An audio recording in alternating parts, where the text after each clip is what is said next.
十个文创园区改造100年的糖厂，经过6个月的时间，打造出造型高水的糖果屋。互来到文创园区的游客，一入到大门都有一种入到童话世界的感觉。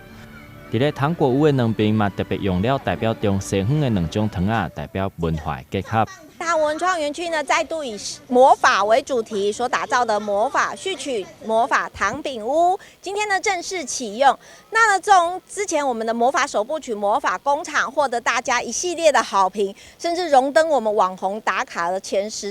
台前10大景点。那这次呢，石鼓再以魔法为主题，衍生我们的魔法序曲。那呢，在我们的魔法糖饼屋的部分呢，房屋的主体由400片手工打造的一个麦芽饼干作为房屋的主体，然后呢，在我们的屋顶的部分呢，也有我们的巧克力卷心酥，还有巧克力饼干来打造成为我们的魔法糖饼屋。那特别的是呢，在我们的烟囱的部分呢，也结合了原石的玛瑙来打造成为烟囱。那呢，在晚上夜间的时候呢，可以看到我们的糖饼屋的玻璃以镶嵌玻璃的方式来打造，会透出彩色的光芒。那也希望呢，继魔法工厂之后呢，我们的魔法序曲魔法糖饼屋再度成为我们的热门打卡的景点。另外，来到园区的大门，嘛当看到大门使用阴阳地的造型，要让园区成为一个男女平等的性别友善园区。台南新闻刘品言采访报道。